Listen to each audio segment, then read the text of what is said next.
I started this event back in 2017. Our new home at the couch, create a space where people can just share a moment of their lives and not fear judgment, criticism, but feel very empowered to be as authentic, vulnerable, and real as they wanted to be. And we've all been there. You think you're all alone, you don't think anyone cares, you don't believe that anyone will understand, and you think that you can't get out. Right now, someone out there is going through exactly the same emotional process. Your circumstances are unique when you went through it, but the feeling of suck is very much the same. The loneliness, the guilt, the shame, all the dysfunctional stories in your head. Someone's going through that right now. As Vancouver grows, so does the need for professional legal representation. With over 30 years of experience, Muldoon & Company offers initial consultation where your rights and options are explained to you with no obligation. Offices are located downtown in the Marine Building at 355 Burrard. Models are on display at Freeway Mazda. New Mazda sedans, crossovers, and SUVs surround the facility, and fully loaded versions occupy the floor of the showroom. At Freeway Mazda, 154th Street and 104 Avenue in Surrey.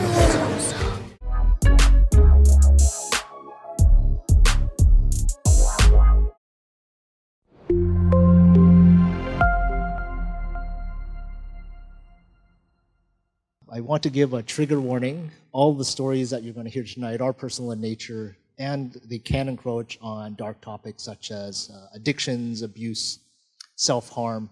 I'm not in a relationship, so this whole concept of vulnerability in a relationship is foreign to me, but I am definitely willing to learn so I can avoid all the pitfalls before I go into these things, right? Because in the past, now that I know how to be vulnerable and to be able to express, I tried to be married 3 times. And the word is tried. But looking back at those relationships, they were all doomed to fail because I wasn't participating. Even in the last one, as a guy, I thought I was being kind by saying, hey, it's your wedding, whatever you want, it's good with me. Like, whatever the color scheme is, whatever. I would show up. I'll show up and make sure I'm not hungover. I'm good, right? But I didn't understand this, that she wanted me to be part of this whole thing. And looking back at the relationship as a whole, I wasn't there. Like, she was... my Chinese is horrible, so I'm not going to try and say it. But the translation she said was, she fell in love with a heartless man, meaning my heart was somewhere else, and she got the rest. And that really stung, especially when she followed that up with, I gave you the best, we gave each other the best years of our life, now what? And then that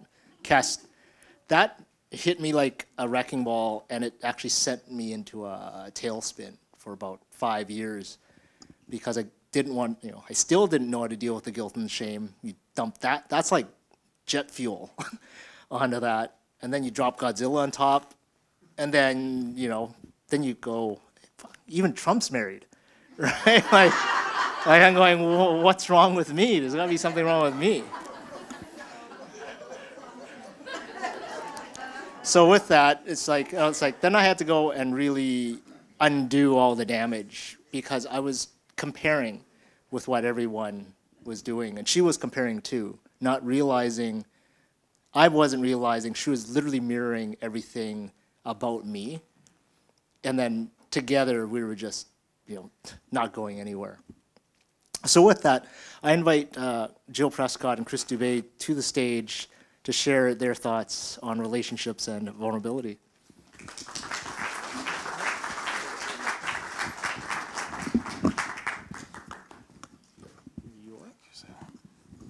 Thank you.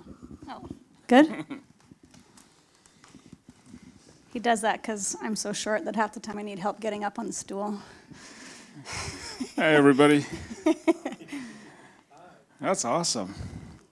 It's so good to see people out there. Yeah, to be able to see them, yeah. Awesome. So it was so good to hear everybody else's definitions earlier and the first three speakers. And of course, when you start talking about a topic like vulnerability, there's a lot of resonance in the room. And so we thought we would share a little bit about our journey in vulnerability within our relationship. When we met, I'd had many relationships before. I have 2 ex-husbands. I've been in many serious relationships, long-term, short-term, the whole gamut. And I had decided after my last relationship, after having done a lot of personal work, that I was never going to show up in a relationship again without being fully myself. Whoever was going to meet me was going to get Jill Prescott full on. I wasn't going to hide a damn thing. And you know, that's really easy to say, right? You can set this intention for it, but then when real life shows up, and when you say something like that, then that's exactly what gets thrown in your face to learn over and over again. So when we make a declaration or we draw a line in the sand, then the universe says, okay, I'm coming to meet you. Are you sure you want that? And starts pushing in. And so even from the very beginning with Chris and I, the very first vulnerable moment for me in the relationship was before we'd ever actually physically met. So we had been talking on the phone for a couple of weeks. We met online dating. And I guess we were about a week and a half into a daily conversation. And I said to him, of course, after I shared this with my best girlfriend, I said to him, I'm not actually sure if you're attracted to me or if you just want to be friends. Like, I couldn't tell what was going on. He just was so different than anyone else I'd ever met. He wasn't calling me baby. He wasn't asking for naked pictures. He wasn't like... I missed out. He wasn't doing any of those things, you know? There was none of that going on. Truth is, he doesn't know how to flirt. He's got 0 game. But I didn't know that at the time. I got lots of game. I got you. So that was kind of the beginning of the vulnerability for me.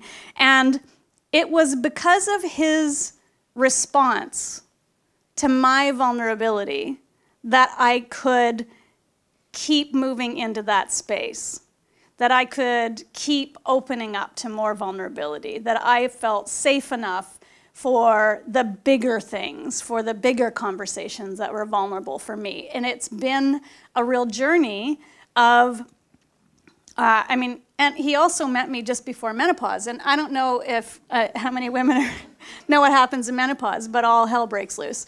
So he also met me at that time, and all the things start coming up about your sex life and your body changes and your hormones and all of that stuff. Well, you know, I also had to be really vulnerable through that with him, and I had to risk that he wouldn't want to stick around. So I'd found somebody who I was deeply in love with and knew that this was someone that I could really create an amazing life with. And I had to keep stepping into vulnerability over and over. And it was his reflection back to me that made it okay. Awesome. The underlying score about being vulnerable in a relationship is what I found out later, actually, within this relationship is, are you willing to give it up? What do you have staked in the relationship that you're willing to let go? And the answer to that is actually what led me to the freedom to actually enter the relationship fully. I didn't quite know exactly when we started that I was choosing vulnerability as a mode in which to be in the relationship. Because the only thing I told myself was, you know what? I'm not going to do a relationship where I'm half present, where I'm not fully myself, where for some reason I have to censor aspects of myself because XYZ, you know, may happen in the relationship. They may not like this part of me.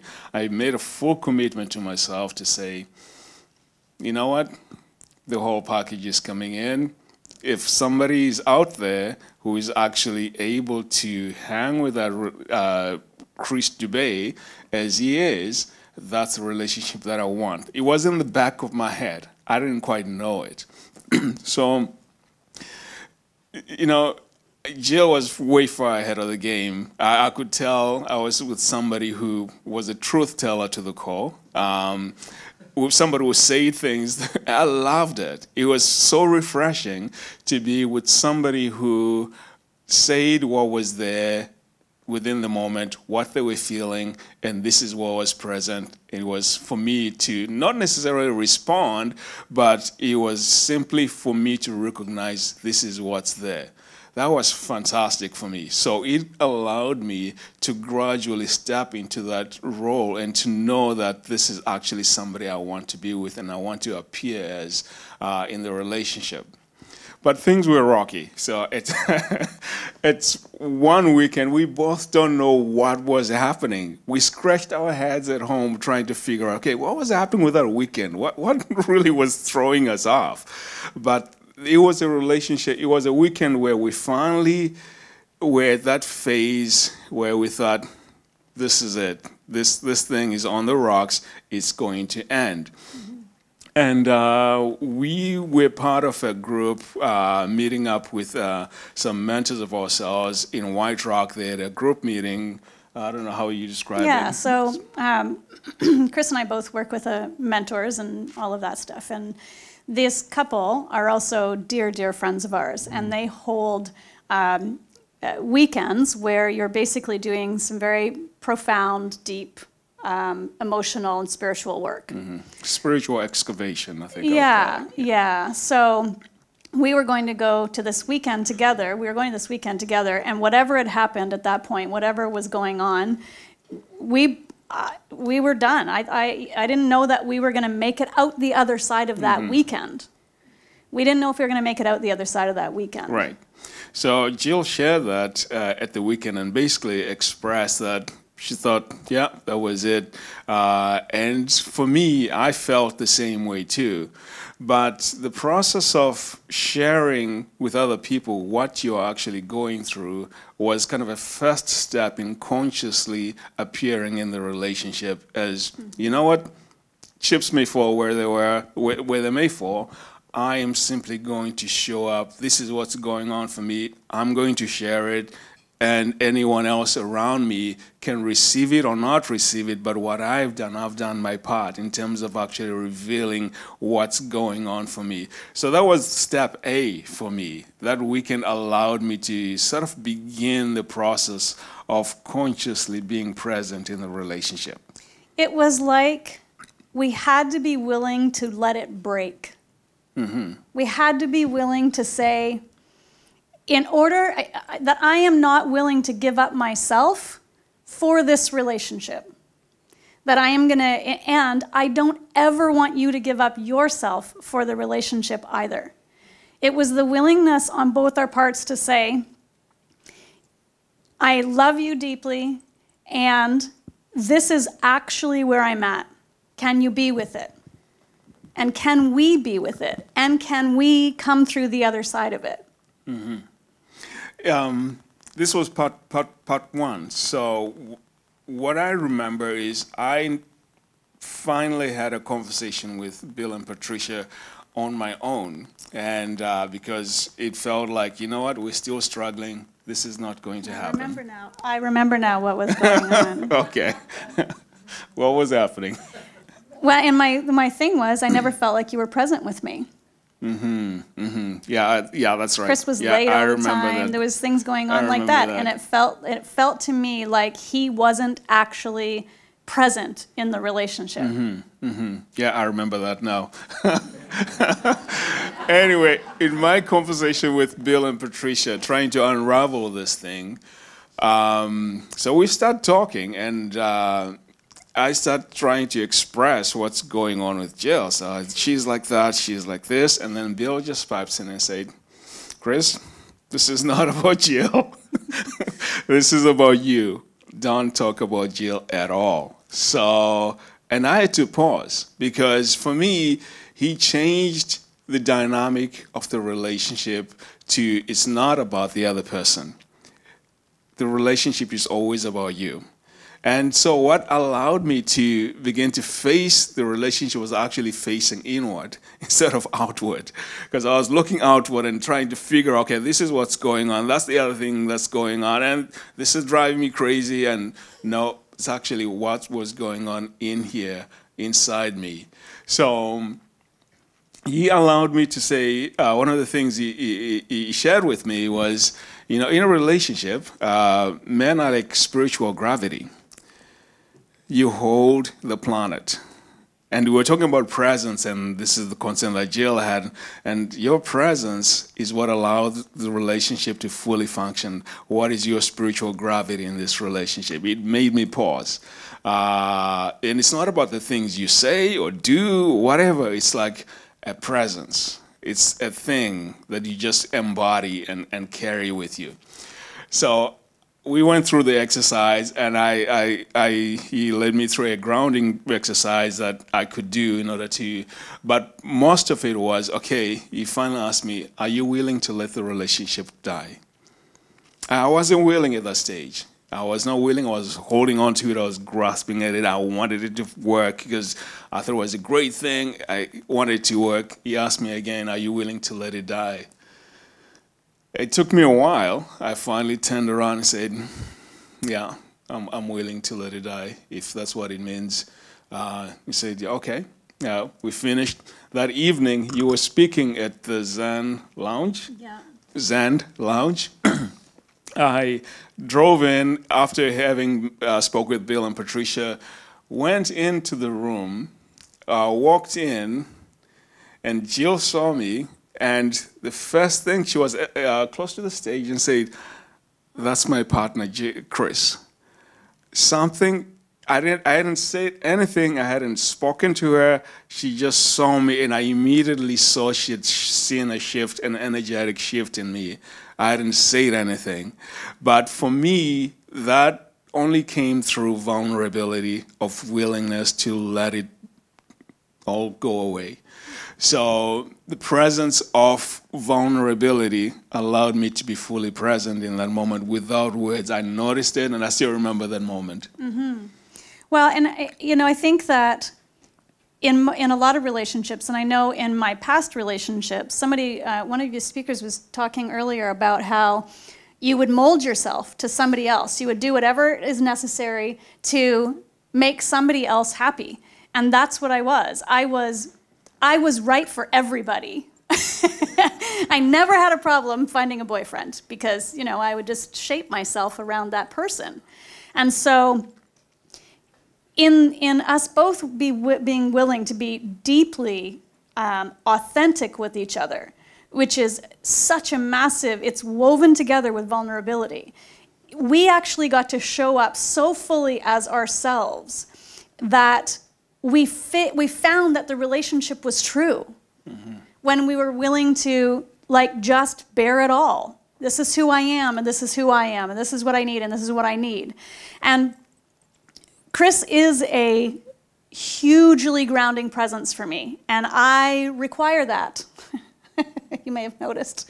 I can be... Fire. I have a lot of energy and a lot to say, and I feel extremely deeply, and I have a huge amount of empathy, and it's vital for me, even in the work that I do in the world, that I have the space to go very deeply into whatever happens to be going on for me, whether that's joy or whether that's grief or confusion or upset or whatever's there. I have to be able to go fully into it. And because I know that he has chosen to be here, that he's chosen to stand fully in his grounding, his very natural grounding energy, there's no problem. There's upset sometimes, and then it's gone, and we move on. Yeah. And the amazing thing, I think, is allowing yourself to be vulnerable allows the other person complete freedom to be who they want to be. And you create a safe space for them. So I feel like we do this for each other. You know, I feel like I am actually fully, I'm looking for another word than allowed, but it's not allowed. I'm like fully have that permission or the space in order to actually totally explore how I want to explore myself within the context of the relationship, and that it will be okay. Even if it means that we drift apart from each other because of the authenticity of searching for myself to show up as me in the world, even if that means we outgrow each other, that will not necessarily diminish the love. It sounds strange, like a paradox, but it is actually true. And I give Jill the same freedom to actually completely continue to explore who she wants to be in the world so that I can also be who I want to be in the world.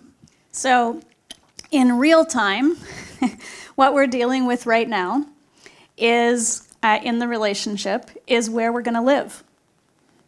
My life has set up, I was in the car business for 20 years, and I walked away in 2012, and I've been building my own business ever since then. And from the very beginning, I've said, if I will do all the work. I'm full in, both feet. I mean, I tried to escape a couple times. It doesn't work. You swallow the red pill, it's over. I did try to escape. But anyway, that I would be able to be mobile, that I could live anywhere in the world. And that was it's so important to me that I be able to just have that freedom. And right now in the relationship, I'm in a position where I could live anywhere in the world. And Chris isn't. He's not in that place right now. He's moving towards it. But realistically, it's going to be a while. So we're in this place right now where I've asked him, and I've asked myself, so we'll do this separately and then come together in this conversation, to go do his meditation, do his own soul searching, and get really, really clear about where he really wants to be and what he wants to do and what he wants that to look like. And I'll do the same. And we'll come back together and we'll connect that way through meditation and through practices that we have, and we'll see if we can make it work. We'll see if we can line it up. But the bottom line is, there's a risk. Yeah, and there's one line that's already been repeated here. I think it was Anita. That there is no vulnerability that doesn't take courage, and in order to be courageous, it will require being vulnerable. So I was hearing that for myself in terms of what we are facing. So that eventually it will require me being courageous, and also as a result of that, being vulnerable. Yeah, and we want to be together.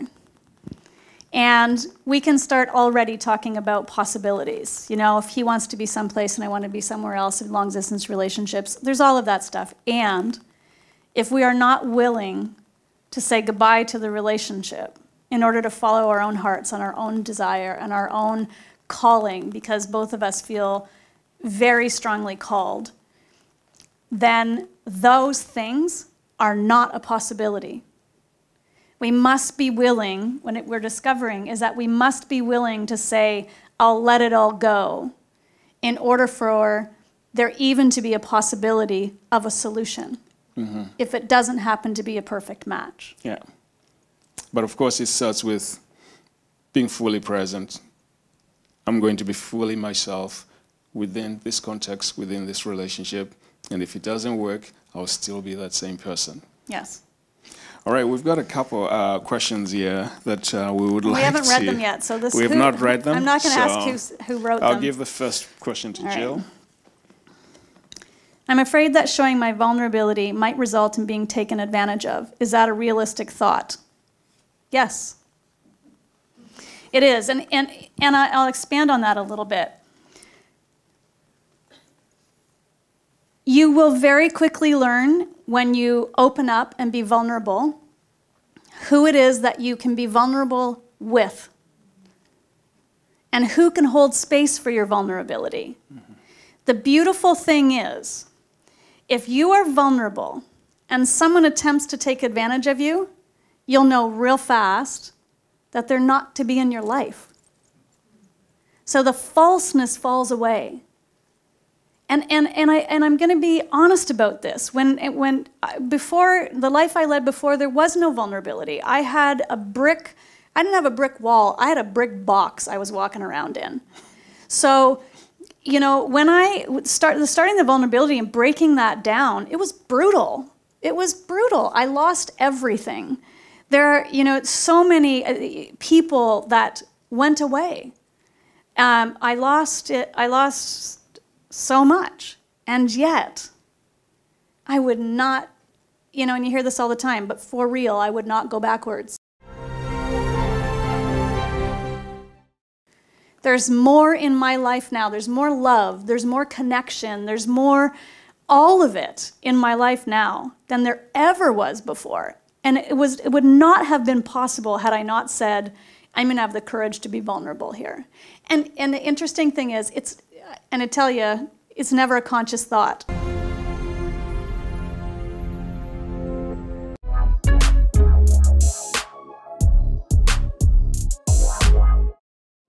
For the last 22 years of my career working with the big banks, one of the big things that people ask me is, Sean, what are you passionate about? And why do you do this business? Being able to help clients save money. Let's face it, life's expensive and it doesn't seem to be getting any cheaper. The key is consolidation and refinancing. Express Lane Auto Body is family owned and operated with over 20 years of auto repair experience. The ICBC accredited body shop is located at 132nd and 78th Avenue in Surrey. Centrally located in the Richmond Auto Mall since 1984, Richmond Honda features a large selection of Honda certified pre-owned vehicles. Inside the showroom, Honda's newest models are displayed for viewing, and the dealership is staffed 7 days a week for financial consultation.